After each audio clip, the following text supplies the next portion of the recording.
Okay, we're up to another function in the zoo. This is the function z equals f of xy equals xy. There is a more complicated algebraic version that makes some things clearer. I'm going to have to take some strange looking chops that explain stuff, but meanwhile we're just going to do this. I'm going to find the contours first. 3 different kinds of contours, and we'll see what happens. Let's take, how about something like z equals 1? Well, if I take z equals 1, what I'm getting is 1 equals xy. If I want to graph that, I would usually solve for y and write down y equals 1 over x. And so the graph I would get would look like this and look like this. I'm going to put a little z equals 1 here. So I can tell that that's actually what we got when we chopped there. If I type in z equals 2, not much changes. I'm going to get 2 equals xy. I solve for y, I get y equals 2 over x. And that's just going to be a further away hyperbola. It's going to look like that and look like that. So that's going to be z equals 2. Now, let's take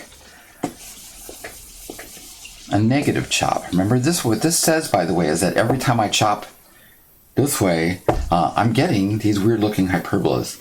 If I want to chop at a negative value, negative 1, I'm going to get xy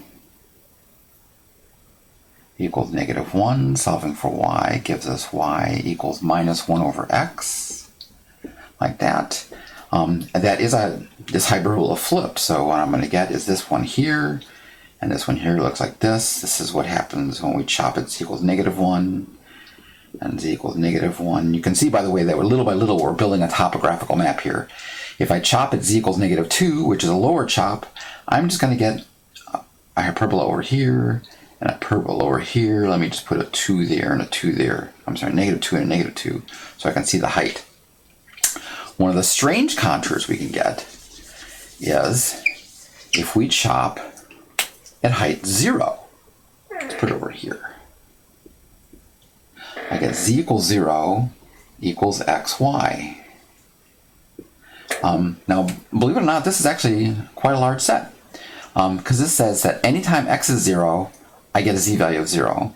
Anytime y is 0, I get a z value of 0. So when x is 0, that's the definition of the y-axis. So this says that when z is 0, well, what does it say? This says if I'm looking down at whatever surface this looks like and I walk along this so that my shadow is the y-axis, I will stay at height 0. Similarly, this says if I chop, if I'm looking down at the surface and I walk in such a way that my shadow is on the x-axis, I will stay at height 0, which is really kind of weird. We can take a different kind of chop, but I want to use my diagram. We'll do it this way. One more thing. If I were to walk, say, from southwest to northeast, I'd be walking along the line y equals x. Now this is a more complicated chop that we've been doing, but it was my choice not to do hard algebra. So if y equals x, I'm going to get z equals x squared. Well, I know what that looks like. Yes, it looks like this. This says if you walked along the line y equals x, so you take a chop like this, yes, you're going to come down like this and then back up like that. And so you're actually going to get a parabola if you chop this way.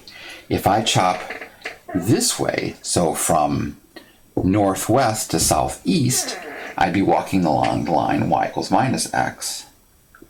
And that would be z equals minus x squared. And that'd be like this. That's an upside down parabola. So walking from this way, I go up and then come down.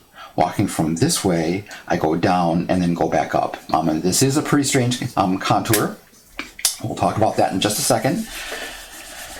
We can look at the sections, but they don't actually give us much useful information. I think we'd really have to make a really good, something like a Play-Doh model of this.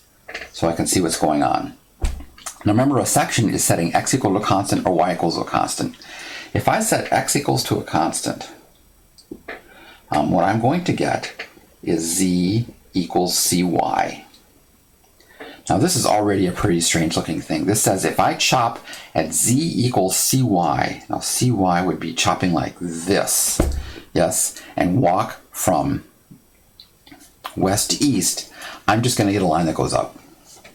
It's just weird. Yes, if I chop at y equals a constant, I'm going to get z equals cx. Right? I guess the other one was chopping this way. This one's chopping this way. Again, I'm getting a line, which is just very, very weird. But what I want to do is just focus on these two things. That if I chop this way, I get a parabola that opens up. If I chop this way, I get a parabola that opens down. And there's really only one kind of thing that we can draw that actually looks like that. So what I'm going to do is draw a parabola that opens down and then move over a little bit, right? And then I want to connect that up with a parabola that opens up. From open up, open up, opens up. And if I drew that right, you should see a saddle. This is complicated. This is much more complicated than the bowl, much more complicated than the planes.